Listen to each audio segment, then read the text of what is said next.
Olá! Hoje, na nossa aula de microbiologia e parasitologia, comigo, professora enfermeira Thaís Pereira, nós iremos continuar, o tema de parasitologia e dar continuidade ao tópico 6.3, que aborda a respeito da patogenia da infecção bacteriana e fatores de virulência. Como eu falei para vocês anteriormente, a gente se pergunta por que as pessoas adquirem doenças infecciosas. E o que acontece?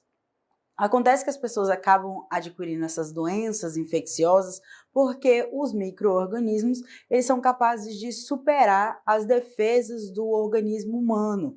Porque como a gente vai ver hoje a respeito do nosso sistema imune, a gente possui diversas barreiras para impedir que muitos micro-organismos se desenvolvam, mas infelizmente algumas vezes esses micro-organismos, especificamente por causa dos fatores de virulência deles, eles conseguem vencer essas barreiras e causar as doenças infecciosas.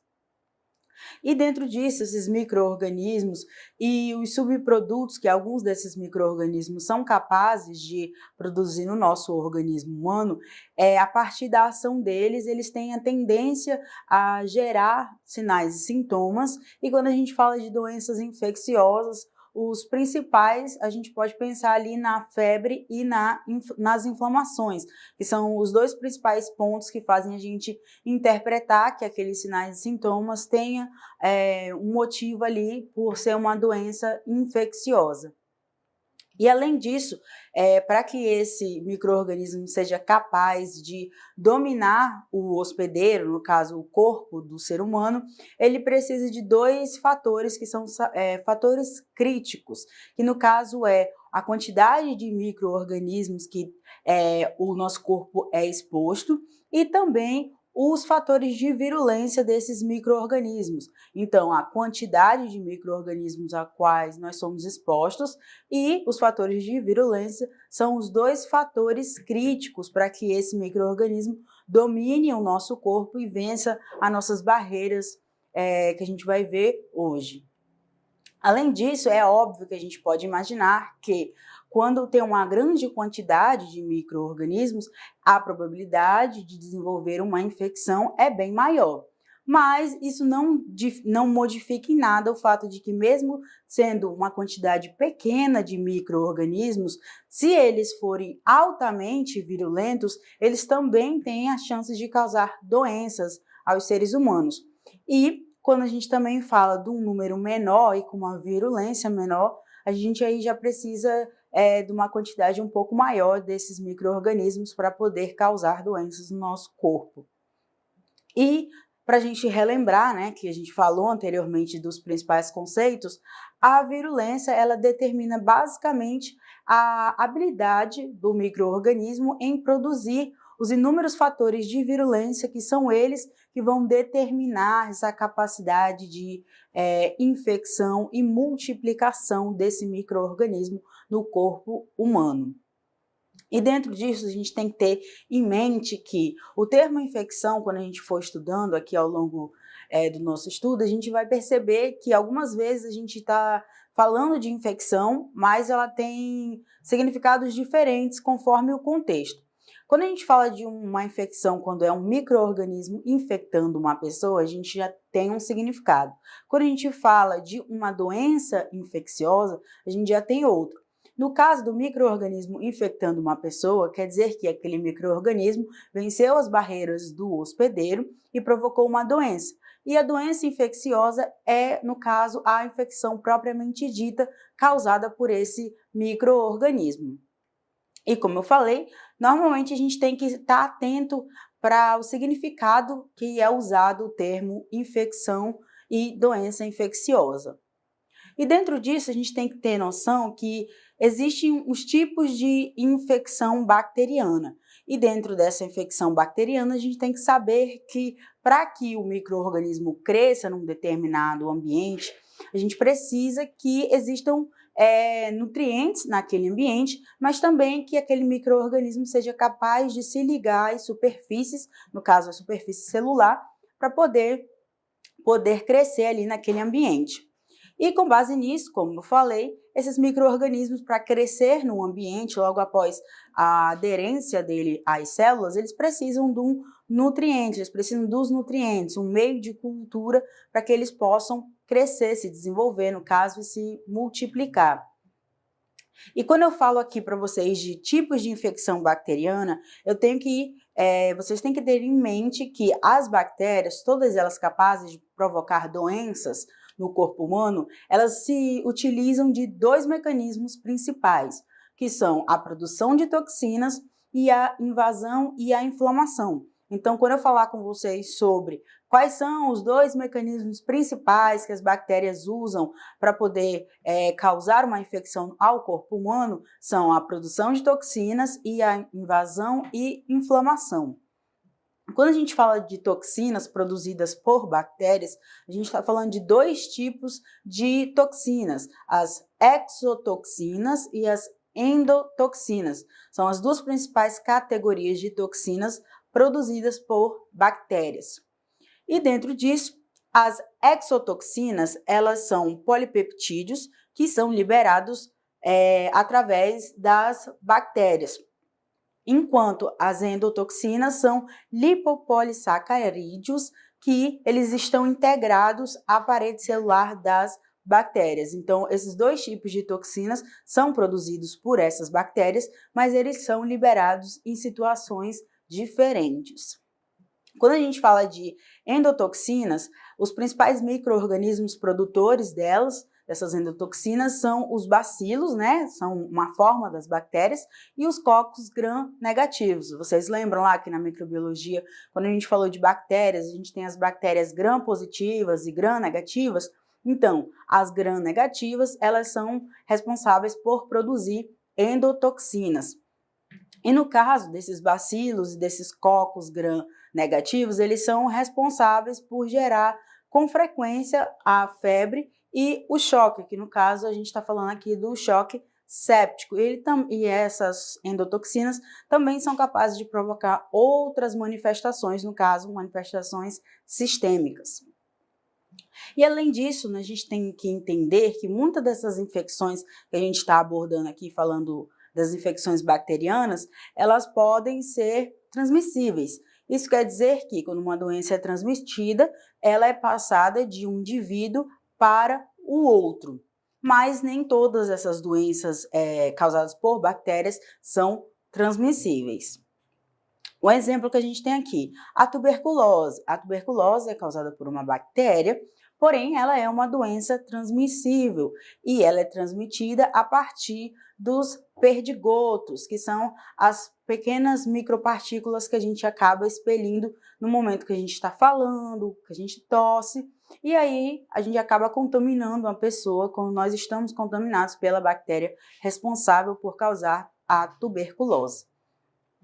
Outra doença que a gente tem um exemplo aqui, que ela se desenvolve a partir da produção das exotoxinas, é o botulismo. O botulismo não é uma doença transmissível, porque aqui a gente já está falando da produção da toxina num alimento e a pessoa só desenvolve os sinais e sintomas dessa infecção bacteriana se ela ingerir esse alimento contaminado com essas exotoxinas. E também a gente tem que entender que a maioria das fontes de transmissão para essas doenças bacterianas, elas são classificadas como fontes externas. E agora a gente tem que entender o processo de como que a pessoa adoece, né, quando ela está infectada por uma bactéria. Isso a gente chama esse processo de estágios da patogênese bacteriana. Isso quer dizer que desde o momento que o indivíduo é exposto até o momento que a gente alcança a melhora, a gente tem a alta, no caso, a melhora clínica. E a gente tem alguns passos, que são uma sequência dos estágios da infecção. O primeiro passo é quando nós somos expostos a uma fonte externa de micro-organismos, onde a gente tem a nossa porta de entrada, que é por onde os micro-organismos entram no nosso corpo. A gente pode ter como porta de entrada as vias respiratórias, a pele, o sistema gastrointestinal e também o sistema urinário. São portas de entrada para essas bactérias. Logo em seguida, a gente tem a segunda fase, que é a fase da evasão das defesas primárias do hospedeiro, como a pele e o ácido gástrico. No caso, a gente tem algumas linhas de defesa do nosso corpo que foram projetadas para a gente estar apto a se defender de muitos micro-organismos, mas algumas vezes alguns micro-organismos acabam vencendo essas barreiras. E a outra fase que a gente tem é a fase que a gente chama de aderência, que é quando as nossas bactérias, através dos pili, que são uma estrutura que compõe as bactérias, como se fossem pequenos dedinhos, digamos assim, eles fazem parte da estrutura externa da bactéria e são esses pilis que permitem que a bactéria se ligue às células, se ligue às membranas mucosas. A quarta fase, o quarto estágio, no caso, é a colonização, que a colonização diz respeito ao processo de multiplicação daquela bactéria naquele local onde ela se aderiu. O outro processo é quando a gente já está falando ali das manifestações clínicas da doença, porque nesse processo que essa bactéria se aderiu ali, começou a se multiplicar, ela também está produzindo as toxinas. E são essas toxinas que são responsáveis por gerar no nosso corpo os sinais e sintomas específicos para a doença responsável, para o micro-organismo responsável, no caso, por causar aquela doença. E daí a gente tem nesse passo essa produção dessas toxinas e logo em seguida a gente tem a invasão, que é a partir dessa invasão que a gente inicia com o processo inflamatório causado por essa bactéria. Logo em seguida, o nosso organismo, observando que tem alguma coisa errada, tem algo acontecendo ali que não é normal, o nosso sistema imunológico, que é responsável por defender o nosso corpo, ele entra em ação. A gente tem a nossa imunidade inespecífica e específica, como a gente vai ver daqui a pouco, e essas nossas células de defesa, elas entram em ação para impedir que essa bactéria continue se multiplicando e produzindo toxinas. Logo em seguida, que é a última sequência desses estágios da patogênese bacteriana, é quando a gente está evoluindo para a recuperação, que o nosso corpo conseguiu se defender daqueles micro-organismos que estavam se multiplicando, no caso as bactérias. E também tem o fato de que muitas vezes a gente vai acabar indo ao médico, faz uso de uma medicação, muitas vezes os antibióticos, e aí, juntamente com o nosso sistema imunológico, a gente acaba tendo a recuperação dessa doença e a gente volta a ser considerado um indivíduo saudável. E dentro desse processo que a gente viu agora anteriormente a respeito desses estágios, para isso acontecer, a gente também tem que entender todos os fatores relacionados à transmissão dessas doenças. Como é que ocorre? Quando a gente entende o modo de transmissão das bactérias e de qualquer outro agente infeccioso, a gente tem uma noção de como realizar um processo que a gente chama de quebra da cadeia de transmissão. Porque todas as doenças, elas têm uma maneira para serem transmitidas. E se a gente sabe como a gente adquire essa doença, a gente pode impedir essa cadeia de transmissão. E é por isso que é importante a gente conhecer quais são as vias que a gente acaba se contaminando com alguns micro-organismos. Dentro desse processo, desse modo de transmissão, inúmeras das doenças infecciosas, elas acabam ocorrendo através do contato entre seres humanos, mas também a gente pode acabar se contaminando através de outras fontes, que são as fontes não humanas. Um exemplo é o solo, a água e os animais. Então, a gente pode se contaminar entre os humanos e também através das fontes não humanas. E como a gente viu lá na aula anterior, a gente falou sobre a nossa microbiota normal.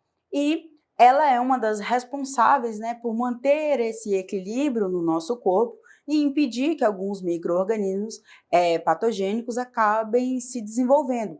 Então, se esse micro-organismo vence essa nossa barreira, dessa nossa microbiota normal, a gente acaba correndo o risco de ser acometido por doenças. E no caso, esses patógenos, eles são muitas das vezes eliminados pelo nosso trato respiratório e gastrointestinal. Então, a gente tem uma porta de entrada e uma porta de saída desses micro-organismos do nosso corpo. Então, nesse processo que tem a porta de entrada e a porta de saída, ela está sempre relacionada, ela é como se fosse um ciclo, tanto quando a gente entra o micro-organismo, quando ele sai do corpo. E nesse ciclo de portas de entrada e saída, a gente sempre começa pela porta de saída, porque é a partir da saída que uma nova pessoa pode se infectar. E as duas principais portas de saída, as portas de eliminação de patógenos do nosso organismo, é através do trato respiratório e do trato gastrointestinal. E dentro disso, as formas de transmissão, normalmente elas ocorrem por meio de aerosóis respiratórios ou por contaminação fecal. E essa contaminação fecal tem a ver com as fontes relacionadas a alimentos e a água. Porque o que acontece? Quando a gente estava na microbiologia, eu estava falando sobre as doenças transmitidas por alimentos, eu falei que muitas vezes a gente acaba adquirindo uma doença na rua, uma intoxicação alimentar, devido ao fato da pessoa que manipulou aquele alimento que a gente consumiu não estavam com as mãos lavadas da forma correta e podia ser que aquela pessoa tinha micro-organismos ali embaixo das unhas ou na própria palma da mão, porque ela pode estar com micro-organismo dentro do corpo, pode ter ido ao banheiro e no momento que ela realizou a higiene ficou resquícios ali embaixo da unha e contaminou o alimento. Então, por isso, uma porta de saída desses micro-organismos do nosso corpo é através do sistema gastrointestinal e por meio da contaminação fecal, que ela contamina tanto alimentos como a água. E dentro disso existem outras formas desses micro-organismos serem transmitidos também, que é através do contato sexual, da urina, do contato cutâneo, da transfusão sanguínea, quando ocorre o compartilhamento de seringas, ou através da picada de artrópodes, um exemplo, a picada de uma aranha que seja venenosa. Pode desenvolver todo esse processo que a gente está estudando até o momento sobre a patogênese.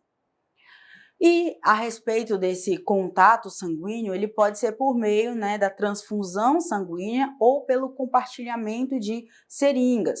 Na transfusão sanguínea, a gente sabe que toda vez que a gente vai doar sangue, a gente passa por alguns exames para verificar se a gente não está contaminado com nenhuma doença, para evitar justamente que, caso a pessoa estiver contaminada, o sangue não seja doado para uma outra pessoa, não ocorra essa transfusão, para não ter essa propagação de doenças. E também, quando a gente fala desse contato sanguíneo, geralmente os principais patógenos são de etiologia bacteriana e viral. Dentro disso, nesse quadro aqui atrás, ele fala especificamente dos modos de transmissão e dá alguns exemplos. Nos modos de transmissão entre os seres humanos, a gente tem um contato direto, que um exemplo é a gonorreia, que ocorre por meio de via sexual. A gente tem a ausência do contato direto, que também é entre humanos, que é a disenteria, que é no caso que eu dei o exemplo lá, da pessoa que manipulou o alimento sem estar com as mãos higienizadas da maneira correta, que a gente chama esse contato indireto de via fecal-oral. A gente também tem a via transplacentária, que também pode ser chamada de transmissão vertical. O exemplo que a gente tem aqui é da sífilis congênita, que acontece da mãe passar para o filho por via transplacentária. Outra via também que a gente tem é a via parenteral, que pode ocorrer a transmissão de diversos micro-organismos. No exemplo, do caso da via parenteral, é no caso da própria transfusão sanguínea, ou quando ocorre da pessoa fazer esse compartilhamento de seringas, isso pode também acontecer. O outro exemplo que a gente tem é também a sífilis, ela também pode ser transmitida através do sangue, desse contato com o sangue. Como eu falei, além dos modos de transmissão entre os humanos, a gente tem os contatos com não humanos, que são o solo. O exemplo que a gente tem aqui é o tétano, que os esporos formados pelo micro-organismo causador do tétano pode ser encontrado no solo, e caso a pessoa tenha alguma ferida ali no pé e está andando descalço, ela pode acabar se contaminando, né? Esse micro-organismo entra na pele através dessa ferida. A gente tem através da água, que a gente, um exemplo que a gente tem é a doença dos legionários, onde esses micro-organismos, principalmente a bactéria causadora da doença, ela pode ser inalada, né, no momento da respiração, e ela atinge os pulmões. A gente também tem a via através de animais. Essa via entre os animais, ela pode ser direta, quando tem um contato direto com o animal. O exemplo da raiva, que pode ser por arranhadura ou a mordedura desse animal, né, nas pessoas. Pode ser por meio de artrópodes. O exemplo que a gente tem aqui são os carrapatos, causadores da doença de Lyme. A gente também tem por meio das excretas dos animais. Um exemplo que a gente tem é a toxoplasmose. E também temos as fomites, que são as infecções que ocorrem quando a gente manipula alguns objetos. Um exemplo que a gente tem são algumas infecções cutâneas causadas por estafilococos, que ocorre quando a gente compartilha toalha com outras pessoas. Ainda sobre essa transmissão, como eu falei, nesses modos de transmissão, a gente tem uma transmissão onde esses micro-organismos podem ocorrer da mãe para o filho, que a gente chama de transmissão vertical. E essa transmissão vertical, ela pode ser por meio da placenta, pelo canal vaginal no momento do parto ou no processo da amamentação. Então, por esses 3 modos, pode haver a transmissão de doenças da mãe para o filho. Além disso, como também já citei anteriormente, mas é importante a gente frisar, é sobre as portas de entrada, como os micro-organismos entram no nosso corpo.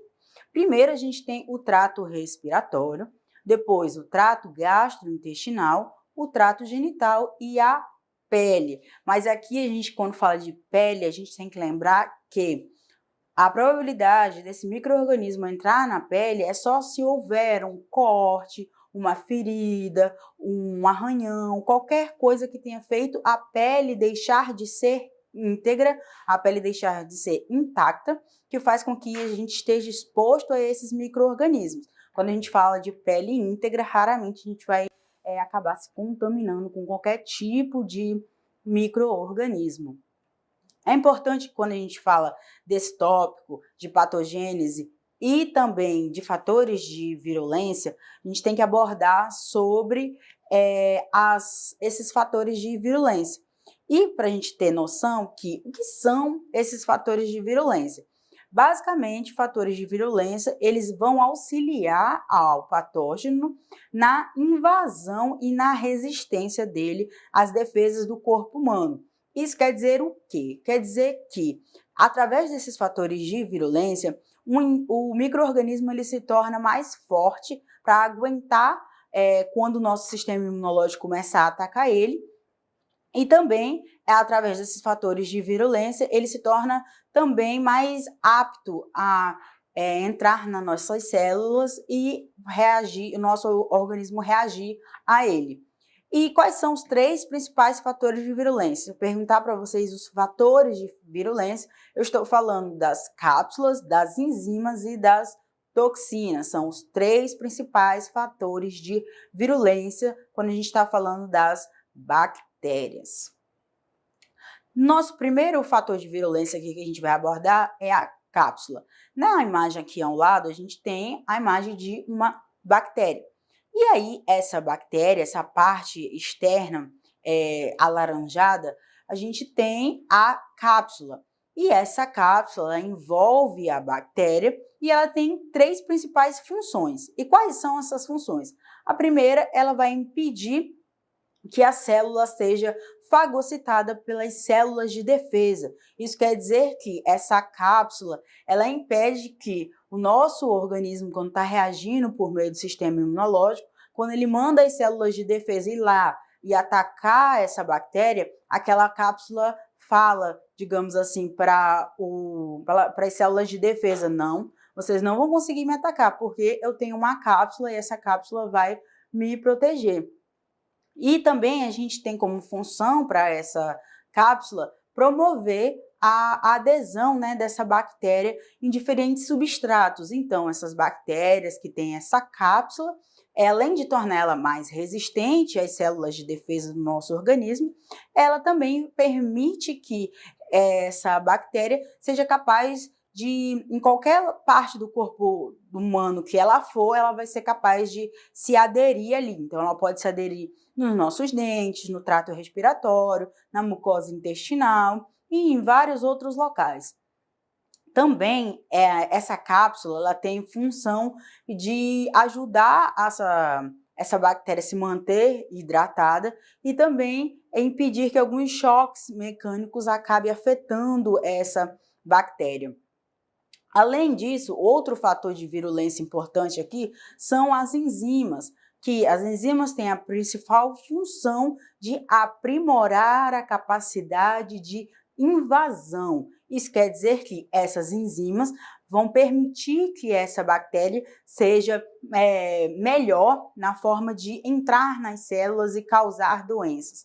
Então, ela aprimora as capacidades de invasão dessas células. E a partir disso, né, essas enzimas, elas são chamadas de fatores, ela faz parte dos fatores de virulência. Quando a gente fala do outro fator de virulência, que são as toxinas, a gente está falando daquelas toxinas que a gente falou lá no começo, que são as exotoxinas e as endotoxinas. Elas são também importantes porque elas fazem parte dos fatores de virulência. E como eu falei lá para vocês, essas exotoxinas e essas endotoxinas, elas são importantes porque elas vão permitir que essa bactéria se ligue a receptores específicos da célula que a gente chama de célula-alvo. O que acontece?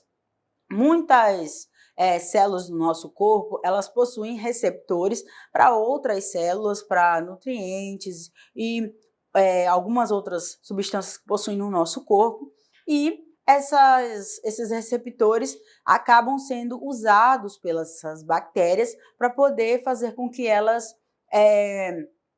entrem dentro dessa célula e tenha a produção da toxina. Então, essas toxinas vão servir para quê? Para que essa bactéria se ligue aos receptores específicos das células.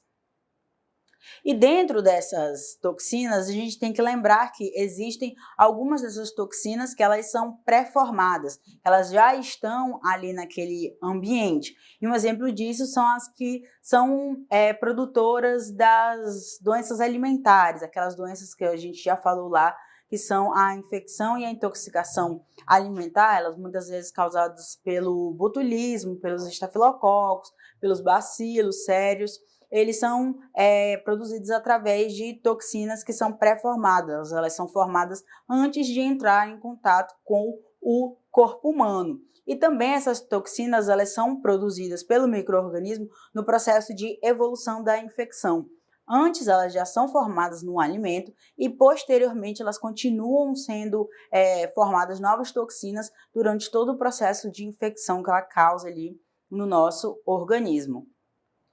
E o exemplo que a gente tem também é o Clostridium botulinum, que é o causador do botulismo, e o Clostridium tetanium, que é o responsável por causar o tétano. Ambos são bactérias formadoras de endoesporos e elas geralmente podem ser encontradas no solo.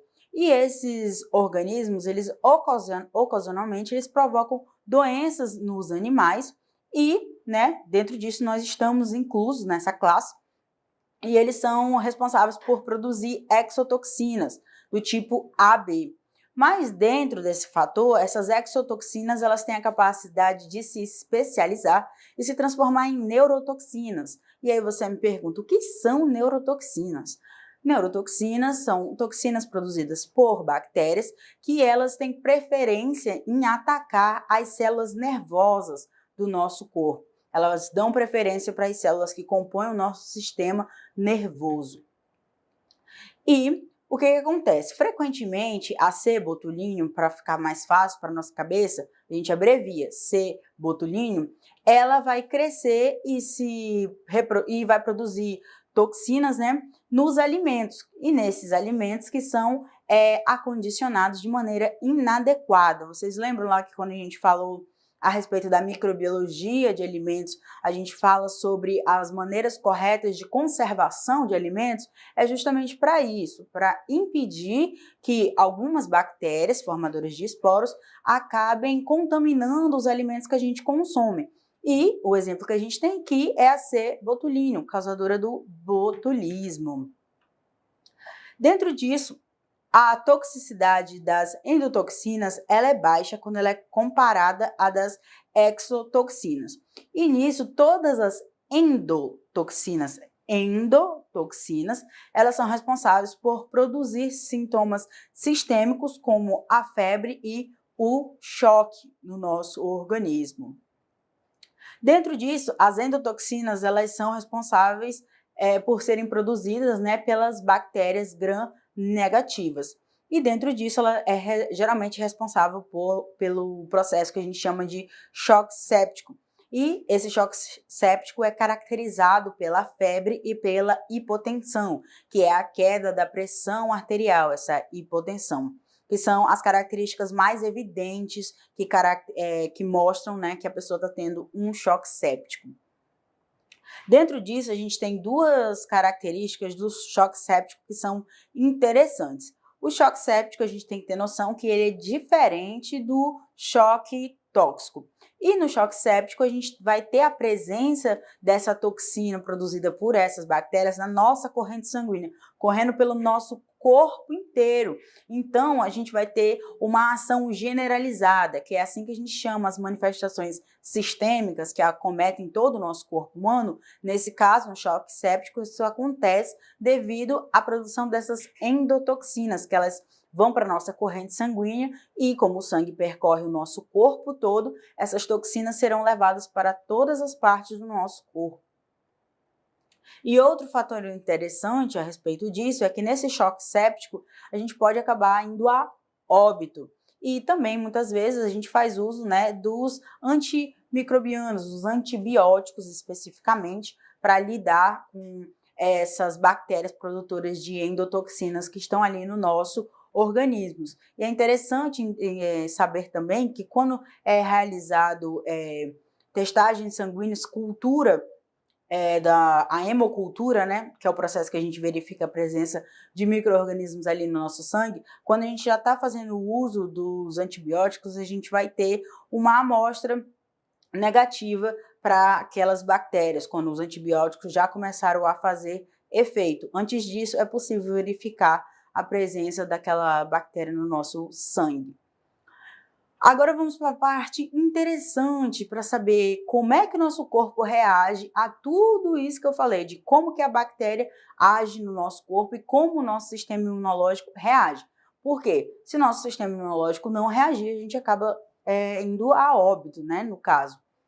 Quando a gente fala de imunidade e defesa do hospedeiro, a gente está falando a respeito do nosso sistema imune, falando das nossas células de defesa.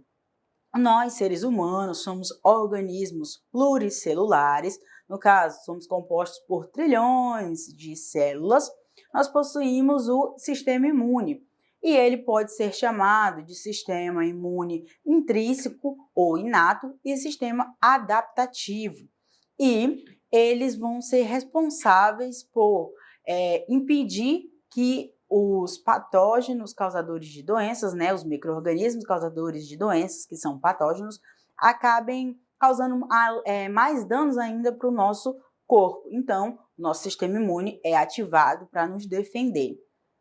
Dentro disso, a gente também, além do nosso sistema imune intrínseco ou inato, a gente também tem o nosso sistema imune chamado de adaptativo, que no adaptativo ele é capaz de lidar com patógenos específicos. Quando o nosso sistema imune inato ele não consegue lidar com aquele patógeno que está no nosso corpo, ele não consegue reagir de forma que impeça que ele continue se multiplicando, o nosso sistema adaptativo é chamado ali para lutar também para impedir com que aquele micro-organismo continue causando danos ao nosso corpo.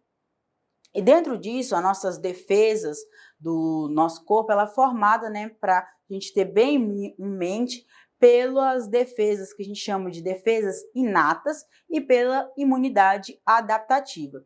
Quando a gente fala de defesa inata, são as principais células de defesa do nosso corpo, que elas são capazes de reagir a qualquer coisa estranha que tenha no nosso corpo.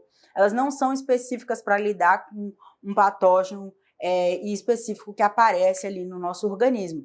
Já na imunidade adaptativa, a gente já está falando de uma imunidade mais específica, que é para lidar com um micro-organismo em particular.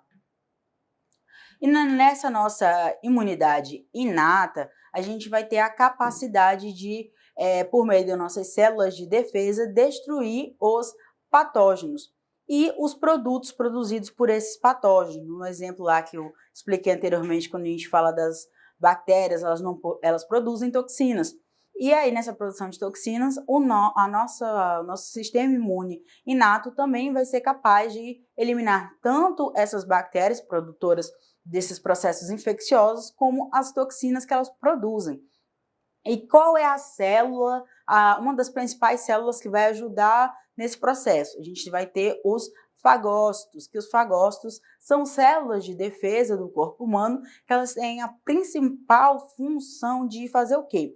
De realizar um processo de englobar, matar e digerir a maioria dos patógenos. Então, quer dizer que para a gente ter fazer uma comparação aqui com os fagócitos, a gente não tem no jogo do Pac-Man que ele vai, que tem outros bichinhos que vão atrás dele e ele também não come. Então, os fagócitos são como se fosse o Pac-Man, quando ele está se alimentando. Os fagócitos têm essa mesma função. Ele vai lá, pega aquele micro-organismo, aquele patógeno, realiza o processo de digerir ele e mata esse patógeno. Então, por isso, ele é considerado uma célula de defesa do nosso organismo. E nessa imunidade inata, ela geralmente desenvolve respostas imunes no nosso corpo em torno de horas após esse contato inicial com esse patógeno. E nessa imunidade inata, ela não requer uma exposição prévia. Isso quer dizer que o nosso organismo já tem aquelas células de defesa, não é necessário produzir novas células de defesa. Só aquelas que a gente já tem ali, elas são capazes de ir lá e tentar eliminar aquele micro-organismo por meio desses fagócitos. E o que acontece? Como eu falei para vocês, nosso corpo tem linhas de defesa. E essa nossa principal linha de defesa, a nossa primeira linha de defesa é a nossa pele. E logo em seguida a gente tem dentro dessa nossa pele, né, a gente tem camadas, né, que compõem a nossa pele, e lá também na nossa pele a gente tem as glândulas sebáceas, que elas são responsáveis por produzir ácidos graxos. E, no caso, esses ácidos graxos são importantes, por quê? Porque eles têm uma função ali de agir de uma forma antibacteriana e antifúngica. Isso quer dizer que ele age tanto contra as bactérias como alguns fungos que podem aparecer ali na nossa pele. Além disso, a nossa segunda linha de defesa importantíssima no nosso corpo é o trato respiratório, o nosso sistema respiratório. E ele é revestido tanto por cílios, e esses cílios são recobertos por muco. Nossa membrana mucosa do trato respiratório é a nossa segunda defesa importante, né, nesse processo de se defender do nosso corpo, de se defender dos micro-organismos. E o que acontece? Esses cílios, eles fazem pequenas movimentações, assim, né? Eles fazem pequenas movimentações e eles são responsáveis por, juntamente com o muco, manter aquela bactéria presa ali através desse processo desses cílios se movimentar juntamente com o muco e manter esses micro-organismos presos. E quando a pessoa realiza o processo de tosse, o reflexo de tosse é ativado, ela acaba sendo expelida nesse momento da tosse. Então, esses nossos cílios e o nosso muco que tem ali na mucosa do nosso trato respiratório, eles são importantes para impedir que esse micro-organismo desça mais dentro do nosso sistema respiratório, porque a gente tem um sistema respiratório classificado em superior e inferior. Então, para evitar que vá para a parte inferior, tanto esses cílios que se movimentam e o muco ali que está junto com o cílio, eles acabam fazendo com que essas bactérias, esses micro-organismos fiquem presos no muco, e quando a gente tem aquele reflexo da tosse inesperado, que quando a gente não está doente, e não está com gripe, nada do tipo, a gente acaba tossindo às vezes. Então isso é uma reação do nosso organismo de tentar expelir algo que não é normal dali. Então, o que acontece? Essa junção de muco e cílios a gente chama de aparato mucociliar. E existem algumas situações que acabam fazendo com que esse nosso aparato mucociliar fique deficiente ao longo dos anos. E os principais responsáveis por danificar esse nosso aparato mucociliar são o álcool, o fumo e alguns vírus específicos. E daí, como a gente vai ter um dano nesse nosso aparato, a gente está mais propenso a desenvolver infecções bacterianas. Então, se eu perguntar para vocês quais são os 3 responsáveis por danificar o aparato mucociliar, eu estou falando do álcool, do fumo e do vírus, de alguns vírus. E dentro disso, no nosso sistema respiratório, a gente ainda tem os macrófagos alveolares, que eles ficam lá nos nossos alvéolos, que faz parte do sistema respiratório inferior. A gente tem também as lisoenzimas, que compõem as nossas lágrimas, e a gente também tem o reflexo de tosse. Todas essas são barreiras naturais do corpo humano para impedir que os micro-organismos se desenvolvam. Dentro disso, a gente ainda tem outra proteção, que a gente já chama de proteção inespecífica, que é o trato gastrointestinal. Lá a gente tem enzimas hidrolíticas e a gente tem o ácido estomacal. Nosso ácido estomacal, ele tem um pH, como já disse, ácido, então não são todos os micro-organismos que têm a capacidade de se desenvolver ali. E também a gente tem os macrófagos, que também são encontrados no nosso intestino delgado. Os macrófagos também são células de defesa que elas realizam o processo de fagocitose, assim como os fagócitos.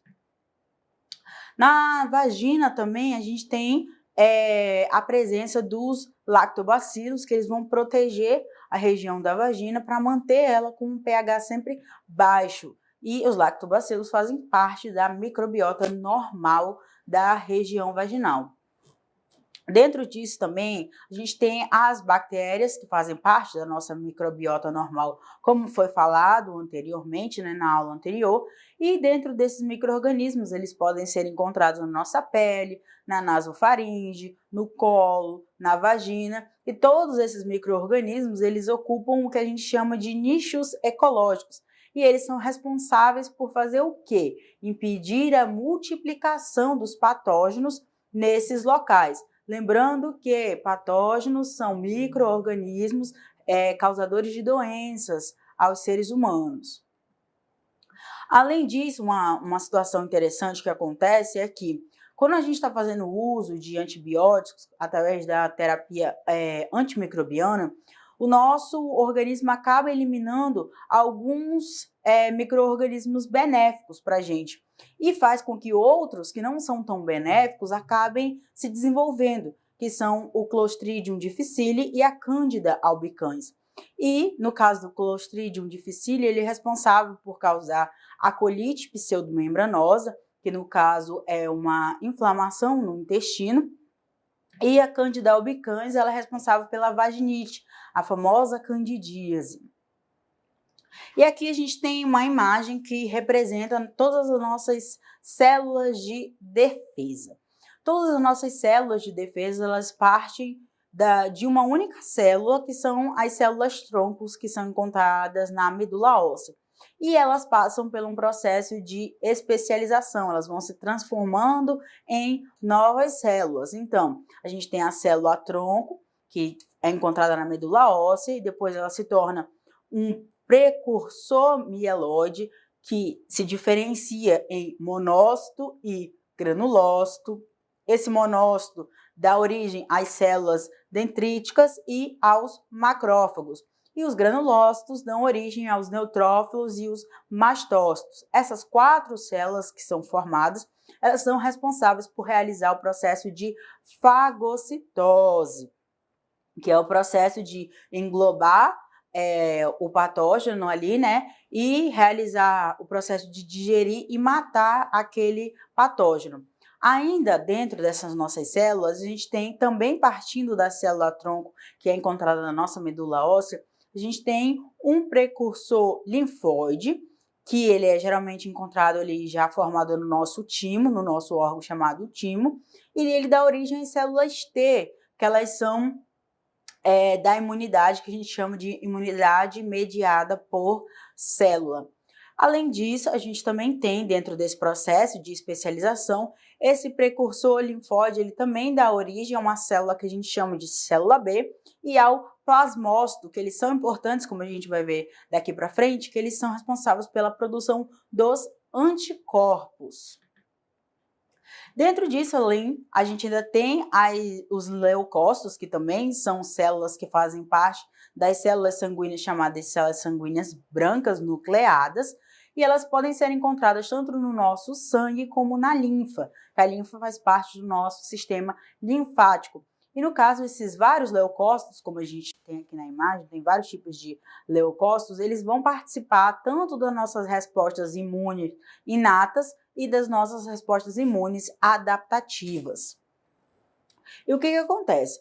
No nosso corpo, a gente é capaz de desenvolver, né, as respostas imunes. Então, a gente tem as respostas imunes inatas, como eu já falei anteriormente, e é usado principalmente os fagócitos, os macrófagos, e eles são responsáveis, né, por essas respostas inatas, as primeiras respostas que o nosso corpo tem.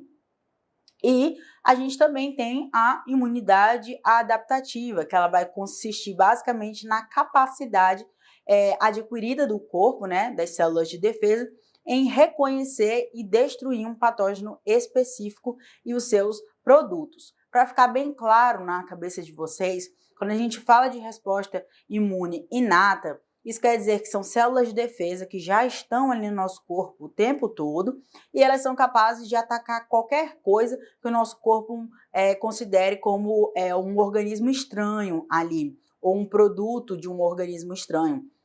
E na nossa imunidade adaptativa, a gente vai ter que produzir algumas células para que elas sejam responsáveis por atacar aquele patógeno em específico. Ela só entra em ação quando a imunidade inata não consegue desenvolver a função dela.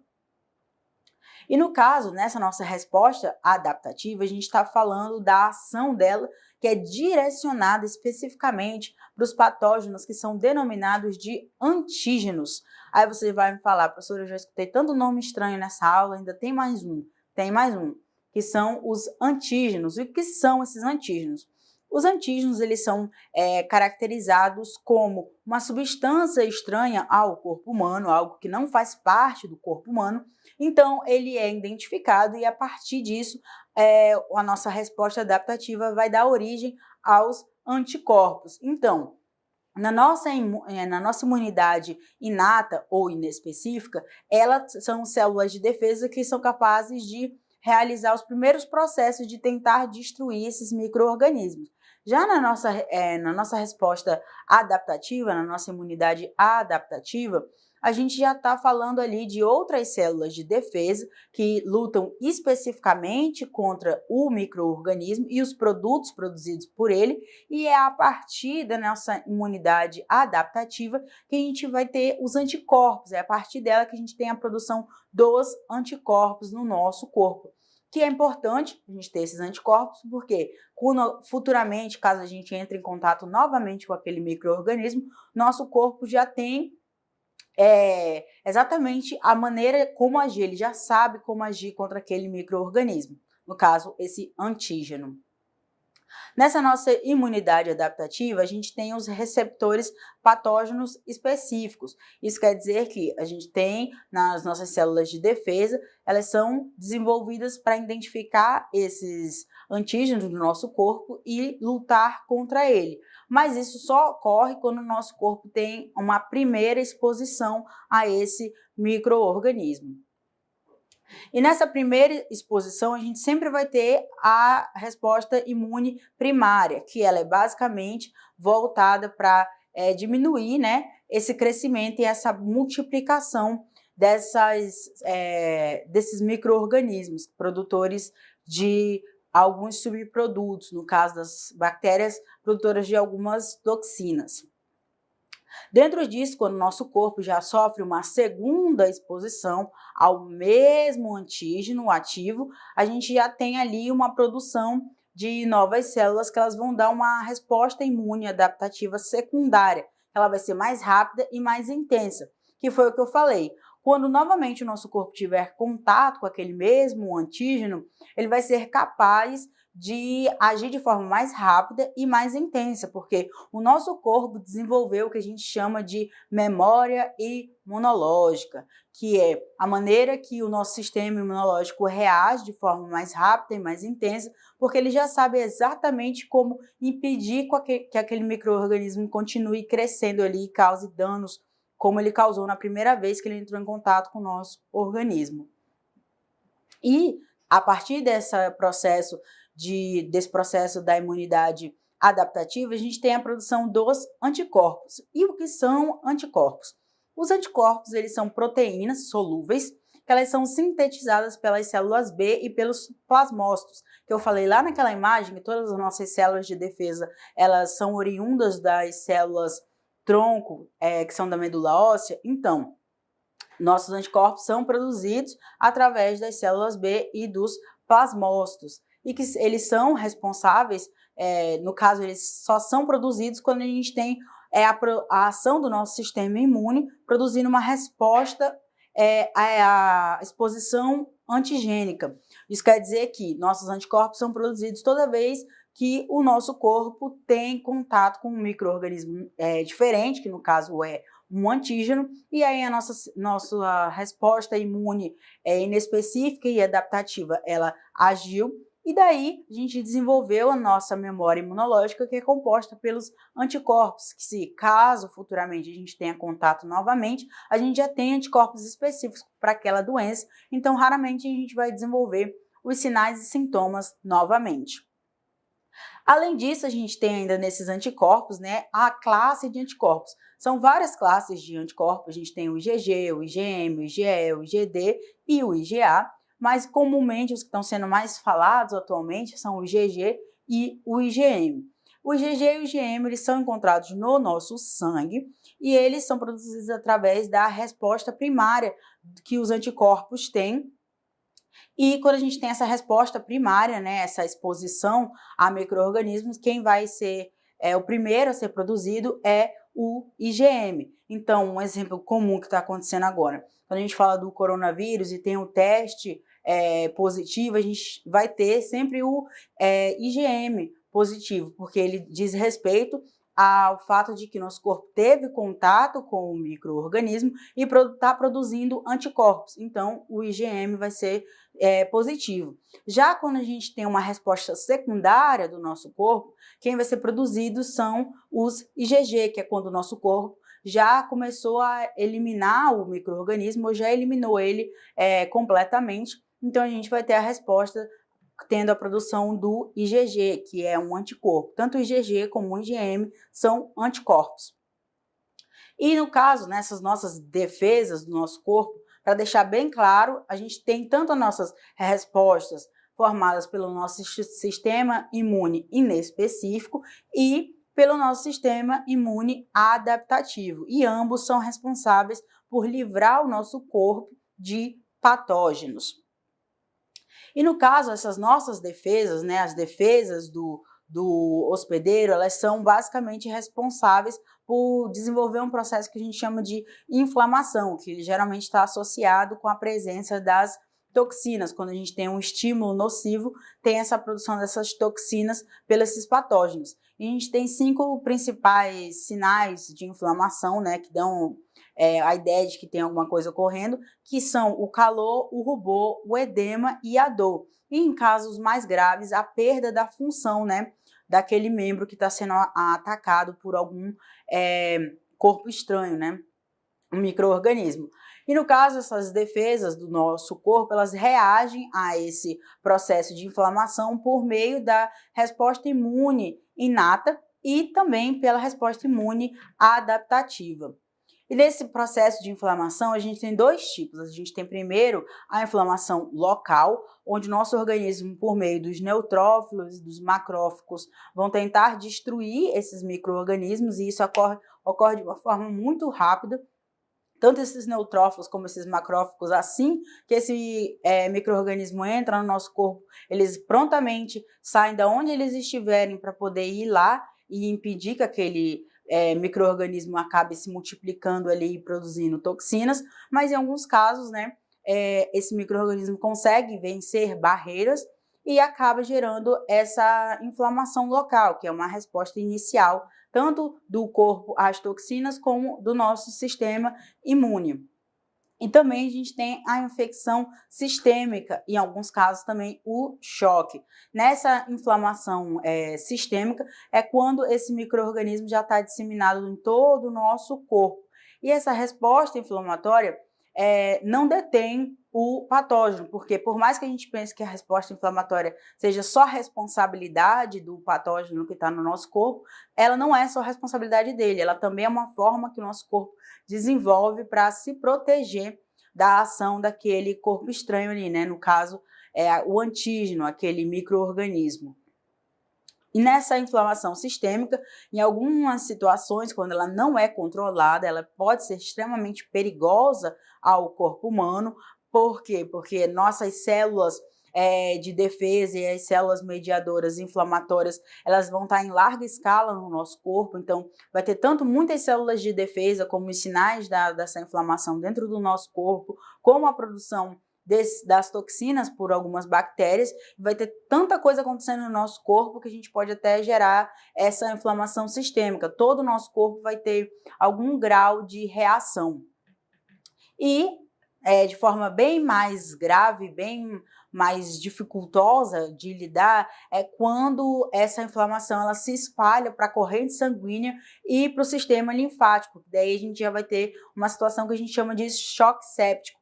E o choque séptico ele é caracterizado como uma infecção generalizada que ela causa a falência dos órgãos e a pressão arterial ela vai estar sempre perigosamente baixa. Isso quer dizer que ela vai estar muito, muito baixa, essa pressão arterial. E também a gente pode ter a presença de febre e em casos bem graves desse choque séptico a pessoa pode ter a falência dos órgãos devido a esse processo do nosso corpo estar reagindo à inflamação e o nosso sistema imune também está atuando ali contra aquele micro-organismo. E por último, a gente tem a questão da imunidade e da imunização. A gente tem a imunidade natural, que pelo próprio nome a gente já consegue identificar que foi o nosso próprio corpo, né, que desenvolveu a imunidade, e a imunidade artificial, que ela é vinda já pronta, a gente já adquire um anticorpo ali pronto. E essa imunidade natural ela pode ser ativa ou passiva. Ativa é quando o nosso próprio corpo teve contato com o micro-organismo e desenvolveu, através do nosso sistema imune, resposta e produziu anticorpos. Já na imunidade natural passiva, a gente está falando de uma imunidade onde os anticorpos que a gente adquire, eles são transferidos, exemplo, do corpo da mãe para o filho. Um exemplo é através da amamentação. Alguns anticorpos que tem no corpo da mãe, eles são passados para o filho através do leite materno. E na imunidade artificial, a gente já tem uma resposta, a gente não tem a mesma resposta que a gente teria se a gente já tivesse tido contato com a doença, porque a gente já adquire o micro-organismo, já adquire, no caso, o anticorpo pronto. O exemplo, quando a gente é picado, né, por uma cobra, a gente toma o soro. e esse soro já tem a presença dos anticorpos ali. Esse veneno, por exemplo, da cascavel, ele pode ser neutralizado, né, através do uso do soro, que muitas vezes é feito com o próprio veneno da cobra. Então, a gente já tem o anticorpo pronto e daí ele só entra no nosso corpo e ele fica lá como se a gente já tivesse tido contato anteriormente. Então, pessoal, essa foi a aula de hoje, onde a gente abordou tanto sobre o processo da patogênese, da patogenicidade, como o sistema imune. Então, é muito importante a gente compreender todo esse processo para a gente dar continuidade ainda dentro dos estudos da parasitologia.